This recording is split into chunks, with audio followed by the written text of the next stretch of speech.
the heart and soul behind every business. Stories. Welcome to Business Story of the Week, hosted by me, Joshua Laurie. From setbacks to comebacks, from tragedies to triumphs, we inspire entrepreneurs through conversations that matter. Witness the magic that turns dreams into reality. Whether it's your career, business, or life, your success is always one story away. This is Business Story of the Week. Hi, I'm Ray Harris. Welcome to Business Story of the Week. Fantastic. And that is the man himself, Ray Harris. He is our guest for today. And of course, my name is Joshua. I am your host. Every day, every week, every episode, we bring you a question. We kick this off always with a question. And the question for today is, can artificial intelligence truly understand the concept of justice? Can AI be the judge, jury, and executioner? Well, I think Ray is the perfect guest to answer that question for today. Ray Harris is a retired attorney with 40 years of experience in intellectual property law, practicing at a major firm in Phoenix, Arizona. After earning his law degree from the University of Arizona, Ray spent decades protecting valuable business ideas. In 2021, he transitioned to writing science fiction. I'm already sold. I love it. I'm already interested.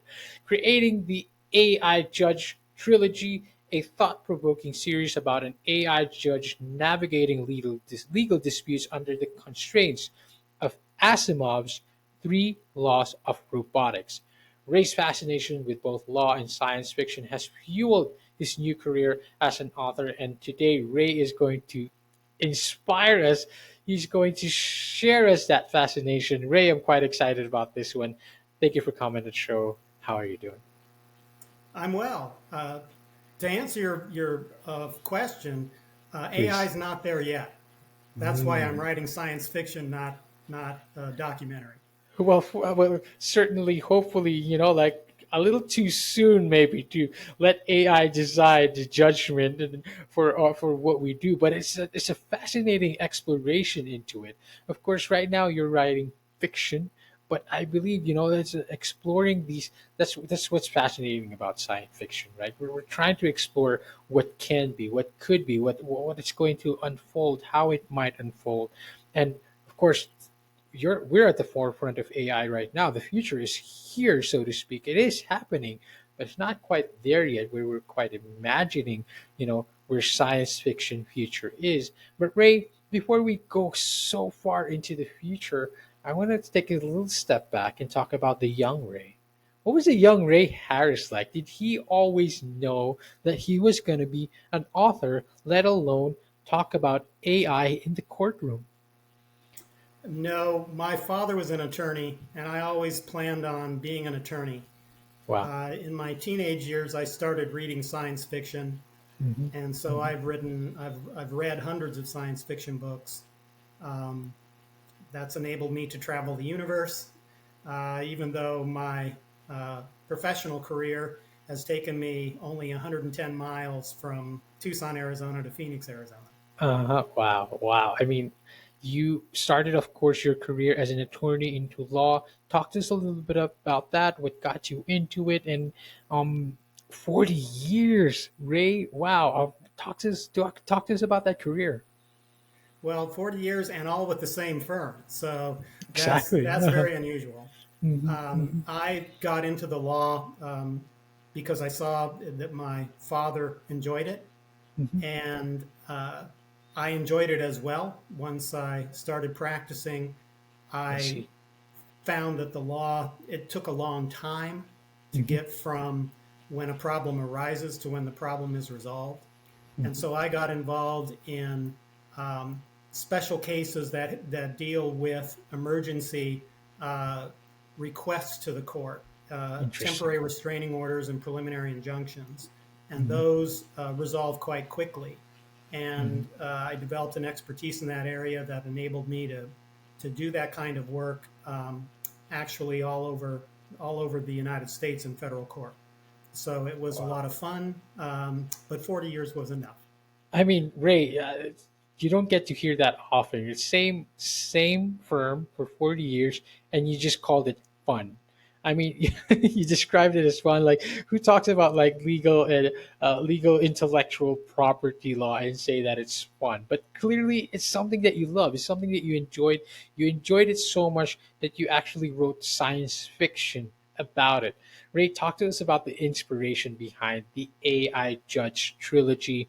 What are the lessons? What are the experiences that you take from your career as an attorney that you now bring into being a science fiction writer? Well, one of the strategies in this book was to have AI Judge on a hero's journey. So he starts out actually wanting to be a patent agent, Hmm. but he doesn't get that job. So he has Interesting. a 300-year life, and he's lost out on the job he had the ambition for. Hmm. So he retrains to be an attorney, and he Hmm. clerks for a judge for 20 years, which is also really unusual. Usually, a clerk will clerk for a judge for maybe 2 years or 3 years, Hmm. and the opportunity arises for him to be the first AI judge on a remote mining planet, Hmm. actually a moon, not even a planet. And he travels there and has to establish a court and set up legal rules. And the way he's been trained, he knows the law of Arizona, Right. and not coincidentally, that's the law that I primarily know. Uh-huh, uh-huh. And he applies that law to a mining planet Hmm. many, many years from now. But Arizona was a mining state. We had the largest copper mine in the world in Jerome, Arizona, in the early 1900s. Wow.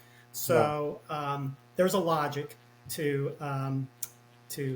what he's doing, and he quickly realizes that his life's work is to create rights for AI robots. Wow. Wow. That hasn't been established in the law yet anywhere in our universe, Yes. but that's his ambition, is to establish those rights.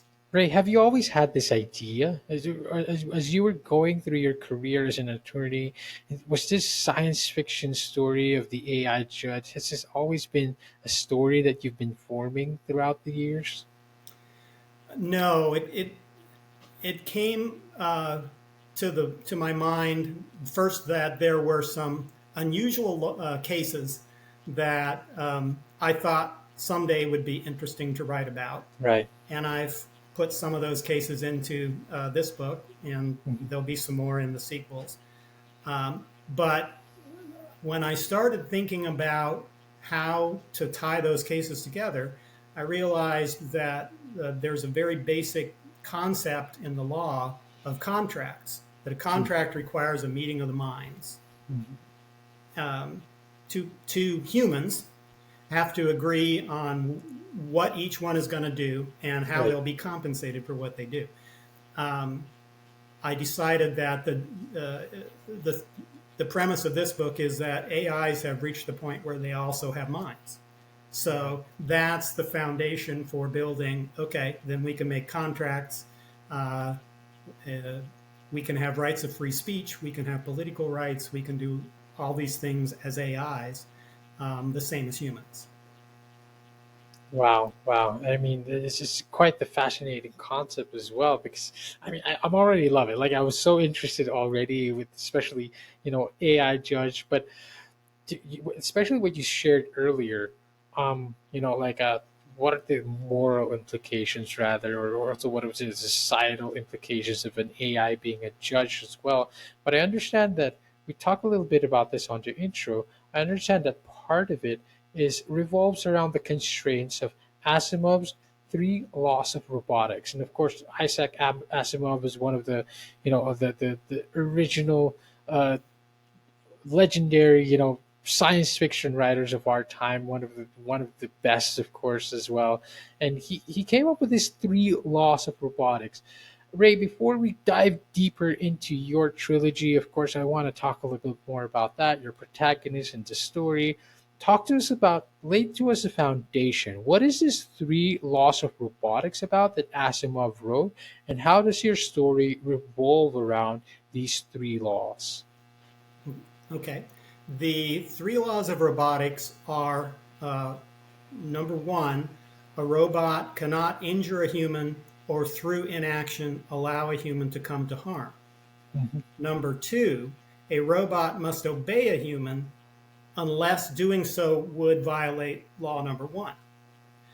Rule number three is that a robot must protect itself from harm Mhm. unless doing so would violate rule number one or rule number two. So those Wow, are Asimov's three laws. And of course, fascinating. a judge sitting in judgment of humans and deciding one human may have to pay another human some money, or one human may have to, move out of the property and another Mhm. enter it. Um, how do you do that without violating the first law? Fascinating. That's so. See, these are things that, if you lay it out like that, it makes for a really, really compelling story. It makes for a really compelling um, the protagonist as well. Because I love the constraints, because it's, of course, it's relatable. It makes the story more interesting.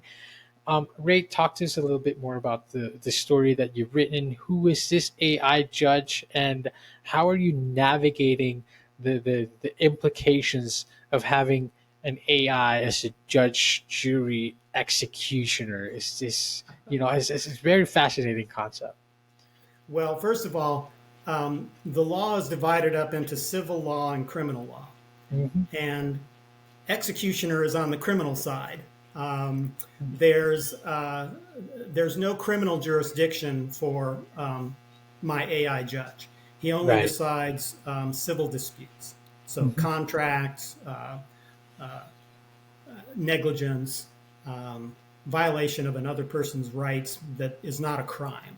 Yes. Um, I couldn't figure out a way that the judge could be jury and executioner. Um, But interestingly, there are no juries because, of course, law number two is the judge must obey the order of a human. Yes. So if a human jury reached a judgment, there'd be nothing the judge could do about it. He'd have to accept the jury's judgment.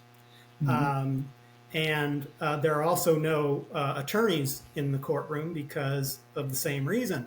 If the attorney said you have to rule for my client, he would have to rule for that client. Of course. So it's the AI judge deciding civil disputes. And the way he does that, a dispute is one of two things is going to happen. Hmm. Either the parties will agree on the facts and they'll simply disagree on who should win. In Yes. that Yes. case, he decides who should win. If they disagree Interesting. on the facts, Okay. he can't decide the case because then he would be causing harm to a human by his action in deciding the case. So those Fascinating. cases are decided by a random process, Hmm. Hmm. um, and sort of pick a number kind of Pick a number. solution. But it turns out he never has to do that. Oh wow! So again, these things just makes it, those little kind of teasers that you're giving us. It's like it's getting more interesting. It makes for a very complexing story.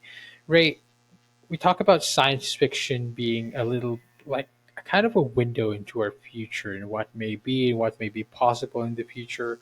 Of course, science fiction is still in the realm of fiction, and in fact, it even borders in fantasy sometimes.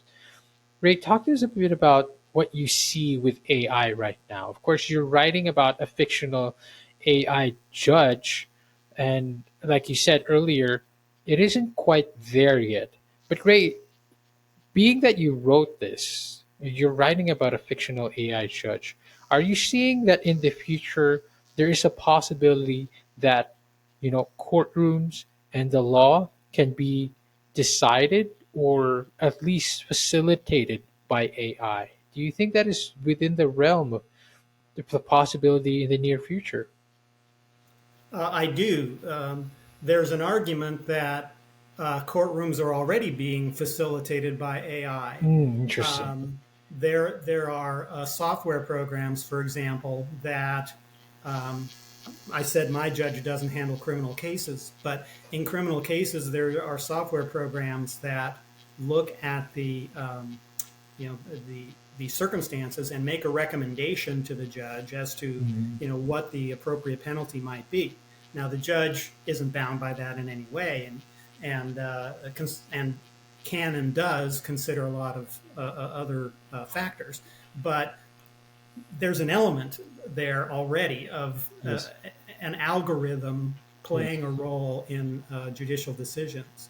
The problem, well, there are many problems, but the problem right now is we've all heard about the cases where an AI hallucinates, Yes, and that's it. It you comes up. Mhm. get an answer that is not factually Yes. accurate. Mhm. Mhm. So things have to be done there. Mhm. I just read yesterday about a case where uh, the dispute was over uh, a music uh, Music. a DJ Yes. for music, and he'd written some music, and Uh-huh. the attorney asked an AI to put together a closing argument using some of the lyrics from his client's music, and the AI gave him an argument, and he used it, and it used lyrics, but not from his Right. client's music. So AIs are not there yet, but I think it's inevitable that AIs are going to uh, play a greater and greater role in many jobs, and Right. I think uh, lawyering and judging will be among those jobs. Lawyering and judging, and I think, of course, it comes. It's one thing to, of course, the most basic purpose would be efficiency, right? Like, how do coming up with the really just the informational parts of it. Of course, AI will play a very very important role in that. But one thing is now where you talk about the aspect of the concept of having a machine decide your fate. And it's, of course, a very difficult conversation to have today, but I think it's inevitable. I feel like it's inevitable that we will get there eventually. Question is not not if, but when. How far do you think down the line that is, Ray? Well, my book takes place in the year 3276, so Mm. I still think it's I still think it's pretty far away. Uh, But part of the reason that I say that is in uh, my fictional history, right, AIs were not permitted for military purposes, right. and that's a lot of investment money that then went somewhere else Right. and not into AIs. Interesting. It, there's no fundamental reason that it couldn't happen Hmm. sooner, um, but I see it as still far away. Hmm. Not only because of the technology problems, but because of um, the perceived threat That's it. to human That's it. autonomy. Hmm. My Hmm. judge is the only judge on this moon, and there's no right to appeal. I don't think that will ever happen. I Okay. think All there right. will always be a right to appeal, and there will always be, at some level, a human in the process. It has to be, and I think that was my next question. Is like, okay, like we're trying to set the stage here right now of what it might look like to have AI facilitating justice. But at the end of the day, it cannot be purely AI. We still need that human aspect of it because you know the I mean, as much as it is now, we're already experiencing a lot of injustices with having human judges, right? And maybe AI will improve that a bit more. But I think having having a machine, so to speak, again, decide our fate is the biggest, I think, factor or obstacle that we need to overcome, or we need to get past to even start talking about that kind of future. Ray, of course, the website, I love the website, by the way. The website is destinationcourt.com, the home of the AI Judge. You can find copies of the book there. Ray, talk to us a bit more about the book. Where can we find it, and where else can we connect with you to learn more? The book is available on Amazon, and it's available in bookstores through the Ingram Sparks print on demand. Um, you can find it anywhere you find other fine literature, and Anywhere. you can reach me through the website. Mhm. Um, uh, it's destinationcourt.com because Yes. destination is the moon where AI Judge Mhm. presides over his cases. I love that. I love that. Destinationcourt.com. If you guys are interested on the trilogy, you guys are interested in the books, make sure to grab yourself a copy. I truly am quite interested myself.